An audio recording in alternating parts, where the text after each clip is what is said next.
안녕하세요. 법무법인 동주 형사전문 변호사 김윤서 변호사입니다. 요즘 청소년들은 SNS나 채팅 앱을 어른들보다도 훨씬 자유롭고 쉽게 사용할 수 있죠. 그러다 보니 그에 따른 문제가 점점 더 많이 발생하고 있는데요. 특히 성인이 미성년자를 대상으로 친분을 쌓은 뒤 잠깐만 몸을 보여달라, 살짝만 찍어서 보내주면 좋을 텐데 같은 식으로 신체 사진이나 성적인 영상 등을 요구하는 사례가 많아지고 있습니다. 이런 상황은 단순한 장난이 아니라 그루밍 성범죄로 이어질 수 있다는 점에서 큰 문제가 될 수 있는데요. 오늘은 성착취물 제작죄가 어떤 범죄인지, 그리고 그루밍 범죄와 어떻게 연결되는지에 대해 이야기해 볼게요.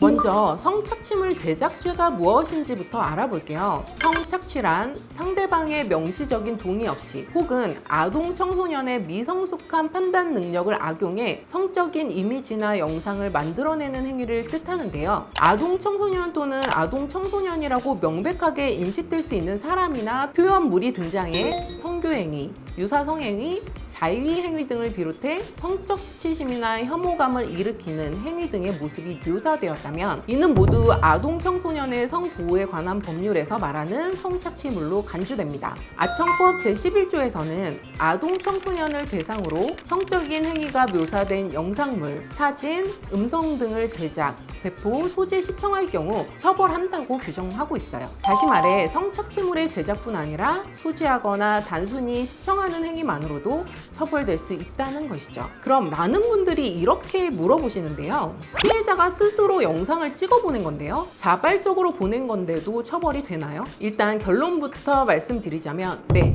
피해자인 미성년자가 자발적으로 보냈더라도 처벌받을 수 있습니다. 실제 대법원도 같은 취지로 판결한 바 있는데요. 해당 판례에서는 아동 청소년의 동의가 있는 상태에서 자발적으로 촬영했거나 단지 개인적으로 보관하려고 만든 영상이라고 하더라도 아동 청소년 이용 음란물의 제작에 해당한다고 판단했습니다. 또 한 가지 많이 받는 질문이 있습니다. 피해자가 자발적으로 촬영한 성적 영상을 전송받기만 했고 저자하거나 유포하지도 않았는데 그래도 처벌되나요? 라는 부분입니다. 해당 사진이나 영상을 저장하지 않았더라도 처벌을 피할 수 없는데요. 서울고등법원 판결에서는 청소년이 자위행위 영상을 촬영해 가해자에게 전송한 경우 가해자가 이를 저장하지 않았더라도 전송 과정 자체가 성착취물 제작 및 제공에 해당한다고 보았습니다. 앞선 내용을 모두 정리해보면요. 영상에 나온 대상이 미성년자라면 이는 동의 여부나 목적과 관계없이 처벌 가능하고 요청하거나 전송받기만 하는 것도 처벌을 피하기는 어렵습니다.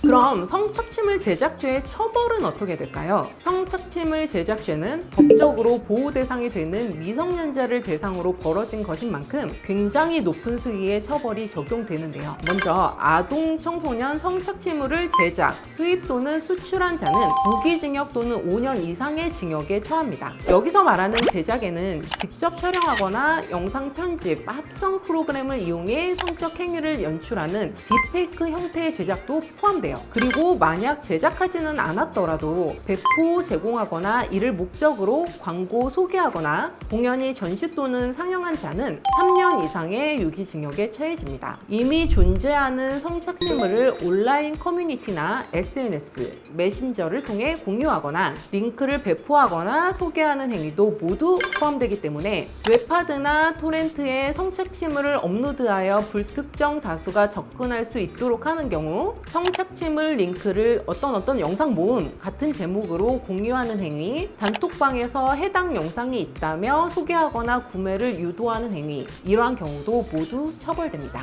또한 단순 구입이나 소지, 시청한 자도 처벌 대상이 되는데요. 이들은 제11조 제5항에 따라 1년 이상의 유기징역에 처해질 수 있어요. 보시면 아시겠지만 벌금형이 없이 최소 징역이라는 점에서 처벌 수위가 굉장히 높은 것을 알 수 있어요.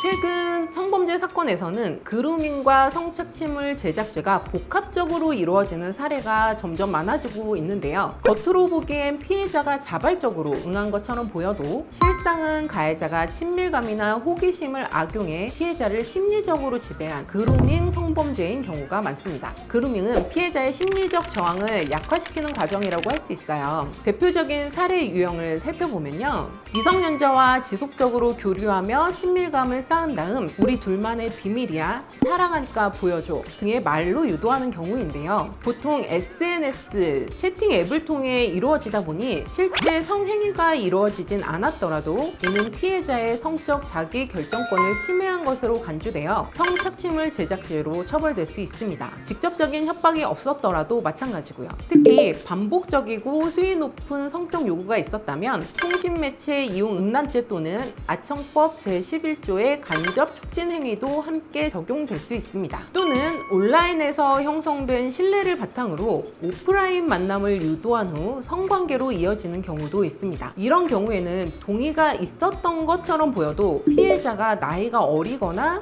거절이 어려운 상태였다면 위계 또는 위력에 의한 간음으로 처벌됩니다. 특히 피해자가 13세 미만 아동인 경우 동의 여부와 무관하게 강간죄로 처벌됩니다. 만약 가해자가 그동안 받은 영상이나 사진을 빌미로 너 내 말 안 들으면 이거 유포할 거야, 유포 당하기 싫으면 더 찍어와 등 피해자를 협박하거나 유포를 암시하며 불안감을 조성한 경우라면 더 큰 문제로 이어질 수 있는데요. 이 경우는 일반 협박죄가 아닌 성폭력처벌법 제14조의 3 제1항에 의해 1년 이상의 유기징역에 처할 수 있습니다. 그래서 피해자의 동의를 받아 촬영된 영상이라고 하더라도 이를 가지고 협박했다면 성폭력처벌법의 협박죄가 성립합니다.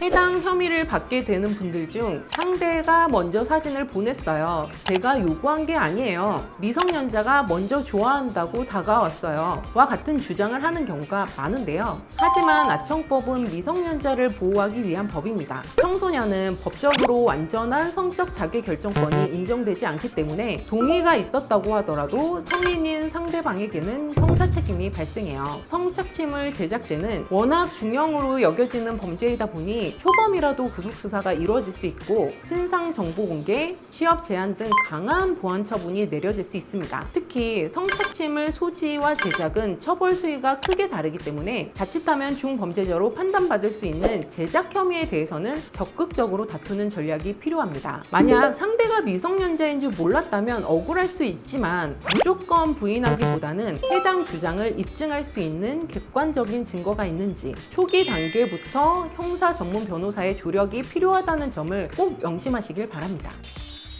오늘은 성착취물 제작죄에 대해 아주 상세히 알아보았는데요. 그럼 저희는 다음번에 더 유익한 영상으로 찾아올게요. 안녕.